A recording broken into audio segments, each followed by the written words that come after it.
Bueno, una vez habéis entendido lo que es la parte más teórica, vamos a hacer una serie de ejercicios de hilos en este vídeo, ¿vale? El primero dice, contenidos en el plano XY hay dos cables rectilíneos, largos y paralelos entre sí, por los que circula una corriente en el mismo sentido de 4 y 6 amperios respectivamente. Determina A, el campo magnético total en el punto P, y B, la fuerza sobre un electrón que pasa a velocidad de menos 10 a la 6 y metros por segundo por el punto P. Y nos dan de datos la permitividad en el vacío, que es 4pi por 10 a la menos 7 tesla por metro partido de amperio, y la carga del electrón, que nos dicen que es 1,602 por 10 a la menos 19 coulombios, que nosotros debemos de tener claro que esa carga es negativa, ¿vale? Que es un electrón. Y además nos aportan el siguiente dibujo, ¿vale? Una vez tenemos esto, yo me voy a hacer mi propio dibujo, ¿vale? No voy a utilizar el que me dan. Entonces, me dibujo dos conductores paralelos y rectilíneos, con las intensidades descendentes como me están diciendo, una de 6 amperios y otra de 4 amperios, entre ellos existiendo una distancia de 20 centímetros y después un punto P que se encuentra a otros 20 centímetros. Vale. ¿Qué me están pidiendo? Que calcule el campo magnético que se genera por la acción de ambos conductores en el punto P. Esto es muy parecido a lo que ya he hecho en el vídeo anterior, por no decir igual, ¿vale? Pues vamos a hacerlo. Vamos a centrarnos, por ejemplo, en el conductor 2, en lo que hemos llamado conductor 2, ¿vale?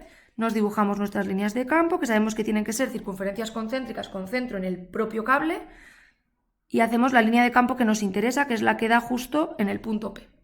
Realizamos la regla de la mano derecha, como he explicado en los otros vídeos, que es haciendo coincidir nuestro pulgar con la intensidad, ¿de acuerdo? Es decir, ponemos nuestro pulgar en sentido descendente y giramos nuestra mano, y vemos que el sentido de giro sería horario, hacia allá. ¿Qué tengo que hacer en el punto P? Una tangente por esta línea de campo atendiendo a ese sentido. Por lo tanto, este sería el campo magnético que genera el conductor 2 en ese punto P. Vamos a centrarnos ahora en lo que ocurre con el conductor 1. Haríamos lo mismo, dibujaríamos nuestras líneas de campo concéntricas, tal. Si queréis dibujar solo una, sería lo suyo, que es la que llega hasta P. ¿De acuerdo? ¿Vale? Hacéis exactamente lo mismo, hacéis coincidir vuestro dedo pulgar con una intensidad descendente. Giráis vuestra mano y veis que el sentido es también horario. De tal manera que si hacemos una tangente vuelve a quedar tal que así. Y ese sería el campo que va a generar la carga 1. ¿Vale? Bueno, la carga, el cable 1. Vale. ¿Cómo calculamos los campos que generan un hilo conductor? Pues sabemos que teníamos la siguiente fórmula, que un campo magnético generado por un hilo conductor era la permitividad por la intensidad que circula por dicho conductor, partido de 2pi, y por x, que es la distancia entre el conductor y el punto donde estoy calculando el campo. En este caso, como estamos viendo que tanto el campo magnético que genera el conductor 1 como el que genera el conductor 2 tienen la misma dirección y sentido, sé que el campo total en el punto P va a ser la suma del que genera el conductor 1 más el que genera el conductor 2. ¿Cómo lo calculo? Pues vamos a ello. Conductor 1, 4pi por 10 a la menos 7 y las unidades, ¿vale? No os olvidéis que es importante. Tesla por metro partido de amperio por la intensidad que circula por el conductor 1, que son 6 amperios, partido de 2pi y la distancia en metros porque tenéis la permitividad en metros, 0,4 metros. De esa manera, metro y metro fuera, amperio y amperio fuera, y os da el campo magnético que genera el conductor 1, que va a ser 3 por 10 a la menos 6 tesla. Acordaros de que la unidad del sistema internacional del campo magnético es tesla. ¿Vale? Campo generado en el punto 2. Bueno, perdón, por el cable 2. 4pi por 10 a la menos 7 tesla por metro partido de amperio por 4 amperios que circulan por dicho cable y partido de 2pi por 0,2 metros, que es la distancia al punto P. Metro y metro fuera, amperio y amperio fuera, y os queda 4 por 10 a la menos 6 tesla. ¿Cuál es el campo en el punto P? Pues 3 por 10 a la menos 6 tesla, que genera el conductor 1, más 4 por 10 a la menos 6 tesla, que genera el conductor 2, es decir, 7 por 10 a la menos 6 tesla. En valor, ¿que lo quiero dar en vector? Pues lo miro ahí. Es decir, vosotros pensad que tenéis en el dibujo puesto que esto es y que esto es x. Por lo tanto, la perpendicular que sería el eje z. Es decir, nuestro campo, que es la suma del 1 y del 2, solo tiene componente en la dirección del eje z y en el sentido positivo. Por lo tanto, es 7 por 10 a la menos 6 k tesla. ¿Vale? tenéis que dar el resultado tanto en módulo como en vector. Nos vamos al apartado B. Y en el apartado B lo que nos dicen es que en el punto P va a entrar un electrón con una cierta velocidad.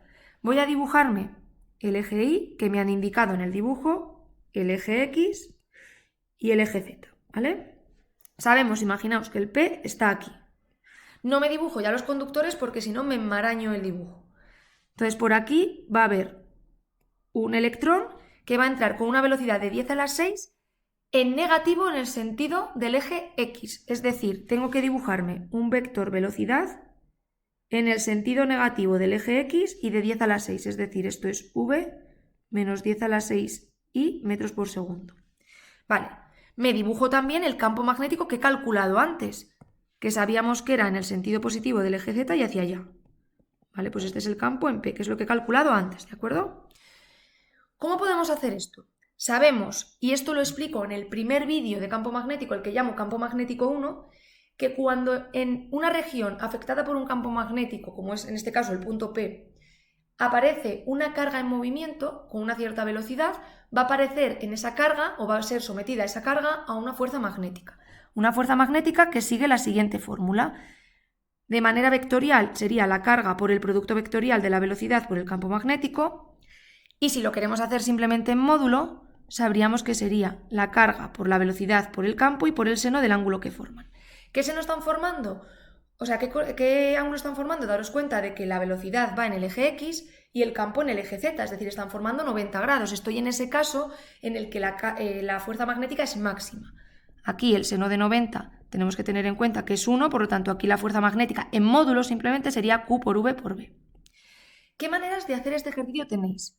Una, aplicar directamente de manera sencilla este producto vectorial sin entender muy bien lo que hacéis y os da la fuerza ya en vector, o calcular el módulo y utilizar este dibujo haciendo la regla de la mano derecha para comprobar que ese vector que he calculado con el producto vectorial me da exactamente igual. Lo voy a hacer de las dos maneras. ¿Qué ocurre muchas veces cuando utilizáis simplemente esta fórmula? Pues que no entendéis lo que estáis haciendo, que simplemente os aprendéis una fórmula de memoria y aplicáis, ¿vale?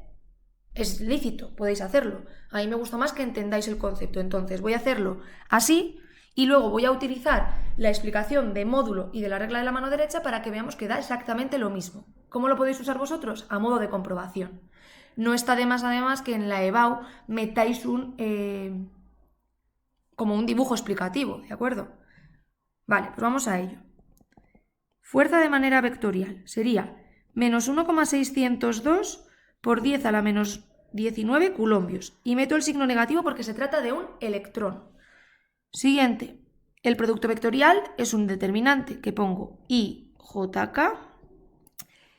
El vector de la velocidad, teniendo en cuenta que tiene componente negativa en el eje X, es decir, solo tiene componente Y, menos 10 a la 6, 0 en J y 0 en K, porque no tiene componentes en el eje Y ni en el eje Z, ¿de acuerdo? Lo mismo con el campo. El campo solo tiene componentes en la eje Z en su sentido positivo, por lo tanto, 7 por 10 a la menos 6, 0 y 0. Si vosotros hacéis este determinante, veréis que os queda algo positivo, ¿vale? Sería concretamente el valor de 10 a la 6 por 7 a la menos 6. Este signo negativo se contrarresta con el negativo del determinante, ¿vale? Pues si lo hacéis, vais a llegar a que esto vale menos 1,12 por 10 a la menos 18 y os queda J y esto en Newton, ¿vale? Esto me lo están dando en vector. Vamos a ver cómo lo haría atendiendo a mi dibujo y sabiendo la regla de la mano derecha. El módulo sería simplemente 1,602 por 10 a la menos 19 metiéndolo sin signo, ¿de acuerdo? Por 10 a la 6 metiéndolo sin signo y por 7 por 10 a la menos 6. Es decir, cuando utilizamos la ecuación del módulo no metemos los signos ni metemos nada por el estilo porque ya lo estoy teniendo en cuenta en el propio dibujo, ¿vale? Y esto os da 1,12 por 10 a la menos 18 Newton. No pongo ni J ni nada porque solo es un módulo. ¿Cómo voy a saber ahora cuál es el sentido y la dirección de esta fuerza? Vale, pues recordad que tenemos que ir con nuestra mano derecha desde V hasta B por el camino más corto, es decir, por aquí. Hacéis coincidir vuestras yemas saliendo de B y yendo hacia B, o sea, saliendo de V y yendo hacia B. Y veréis que os sale que el pulgar os está indicando hacia arriba, ascendente, os saldría ascendente en la regla de la mano derecha. Pero como es una carga negativa, tenemos que ponerlo contrario al sentido que me sale en la regla de la mano derecha. Por lo tanto, se ve sometido a una fuerza magnética en ese sentido, es decir, en el sentido del eje Y y en negativo.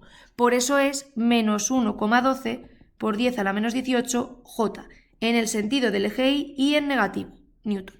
Lo mismo que nos ha salido de aplicar simplemente el producto vectorial, pero entendiéndolo. Si ahora nos pidiesen, por ejemplo, cuál es el movimiento que lleva esta carga, acordaros de que la fuerza, al ser perpendicular a la velocidad, solo va a modificar su trayectoria, curvándola, no modifica el módulo de la velocidad. Todo esto, por favor, la regla de la mano derecha está explicado en el vídeo de campo magnético 1, ¿vale? Pues aquí haría un movimiento circular, esto no nos lo están pidiendo en el ejercicio, pero sería un movimiento circular que, atendiendo a su velocidad, giraría de manera antihoraria, ¿de acuerdo? ¿Vale? Vamos con el segundo ejercicio. El segundo ejercicio dice, y es de Castilla y León, es de la EBAU de Castilla y León de 2020-2021, ¿vale? Dice, por dos hilos rectilíneos de gran longitud y paralelos, separados a una distancia de 10 centímetros, circulan sendas corrientes de intensidad I1 e I2. El valor del campo magnético en el punto medio de ambos hilos es 4 por 10 a la menos 6 Tesla, si las corrientes circulan en el mismo sentido, y 8 por 10 a la menos 6 Tesla si lo hacen en sentido contrario. Determine el valor de I1 e I2, ¿vale? Pues vamos a hacerlo. Nos hacemos un dibujo, ¿vale? Que tengamos todos bien claro. Son dos conductores rectilíneos y paralelos separados una distancia de 10 centímetros, ¿vale? Y me dan dos situaciones, que las intensidades de corriente sean ascendentes, y en ese caso lo que me están indicando es que el campo en el punto medio, en este caso concreto, sería de 4 por 10 a la menos 6 Tesla, y me están dando otra situación en la que los hilos conductores siguen paralelos y a 10 centímetros, ¿vale? Pero las intensidades de corriente son contrarias, en uno es ascendente y en el otro es descendente. En ese caso, en ese punto medio, el campo magnético valdría, nos han dicho, 8 por 10 a la menos 6 Tesla, ¿vale? ¿Qué tenemos que hacer? Pues exactamente lo mismo que hemos hecho antes, ver cómo se generaría o qué campo se generaría. Vamos con el primer caso. Vamos a ver qué campo magnético genera el conductor 1 en el punto medio. Vale, pues hacemos nuestra circunferencia concéntrica que representa una línea de campo y realizamos la regla de la mano derecha. Hacemos coincidir nuestro punto con un sentido ascendente, de tal manera que lo que vemos es que el sentido de recorrido sería antihorario. Si ahora hacemos una tangente a esa línea de campo por M atendiendo a ese sentido, este sería el campo que genera el conductor 1 en M. Vamos a hacer lo mismo pero con el conductor 2. Si lo hacemos, tenemos una línea de campo aquí concéntrica, con centro en el propio conductor.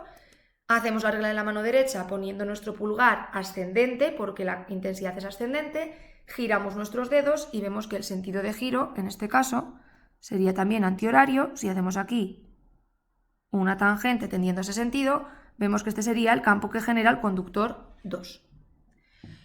¿Cuál es la expresión que me permite calcular el campo generado por un conductor en un punto determinado? Ya hemos dicho que era permitividad por intensidad partido de 2pi por x, que es la distancia al punto de estudio, entre el conductor y el punto de estudio, ¿vale? Lo que tenemos que tener claro aquí es que los campos creados por el conductor 1 y el conductor 2 tienen la misma dirección, pero sentidos contrarios, ¿vale? Por lo tanto, se van a restar.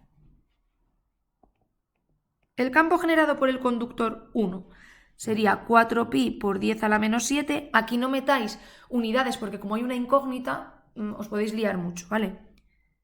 Por I1 partido de 2pi por 0,05 en metros. Y el campo creado por el conductor 2 sería 4pi por 10 a la menos 7 por la intensidad 2 partido de 2pi por 0,05 metros. Si hacéis esto, da 4 por 10 a la menos 6 I1 y 4 por 10 a la menos 6 I2. ¿Qué sabéis? Que el campo va a ser la resta de uno y otro. haced uno menos otro, da igual. Si ponéis B1 menos B2 o B2 menos B1 os va a dar el mismo resultado, ¿vale? Hacéis 4 por 10 a la menos 6 y 1, menos 4 por 10 a la menos 6 y 2, y eso da 4 por 10 a la menos 6. Primera ecuación. Tengo una ecuación con dos incógnitas, por lo tanto voy a necesitar otra ecuación. ¿De dónde la voy a sacar? De la otra situación que me están diciendo. Vamos a dibujar la otra situación. Veamos, hacemos la línea de campo correspondiente al conductor 1. Aplicamos la regla de la mano derecha haciendo que nuestro pulgar vaya en el sentido ascendente. Giramos nuestros dedos y vemos que esto va en sentido antihorario. Si hacemos aquí una tangente tendiendo a ese sentido, pues tendríamos el campo que me genera el conductor 1. Lo mismo con el conductor 2. Realizamos la línea de campo correspondiente, ponemos nuestro pulgar ahora en sentido descendente, giramos nuestra mano y vemos que el sentido de giro en este caso sería horario. Si ahora hago la tangente en ese punto, vemos que el campo magnético que genera el conductor 2 tiene la misma dirección y el mismo sentido que el que genera el conductor 1, ¿vale? Por lo tanto, ¿qué voy a hacer ahora? Sumarlos. El valor es el mismo, si os dais cuenta, porque están a la misma distancia y las intensidades valen lo mismo. Es decir, no me voy a poner a hacer otra vez estas expresiones, las tengo de antes, pero ahora que sé que el campo en M es la suma del campo 1 más el campo 2, es decir, que 8 por 10 a la menos 6, que es lo que me han dicho que vale, es igual a 4 por 10 a la menos 6 y 1 más 4 por 10 a la menos 6 y 2. Ya tengo dos ecuaciones con dos incógnitas. Vamos a resolver el sistema. Me lo pongo aquí. 4 por 10 a la menos 6 y 1 menos 4 por 10 a la menos 6 y 2 es igual a 4 por 10 a la menos 6. Y 4 por 10 a la menos 6 y 1 más 4 por 10 a la menos 6 y 2 es igual a 8 por 10 a la menos 6. Hacéis una reducción. Si aquí sumáis, si os va la intensidad 2, por lo tanto os queda 8 por 10 a la menos 6 y 1, esto se marcha y esto nos queda 12 por 10 a la menos 6. Por lo tanto, I1 sería 12 por 10 a la menos 6 partido de 8 por 10 a la menos 6. Vale, pues de esta manera os queda que I1 es 1,5 amperios. Os metéis en una de cualquiera de las dos ecuaciones y sacáis I2.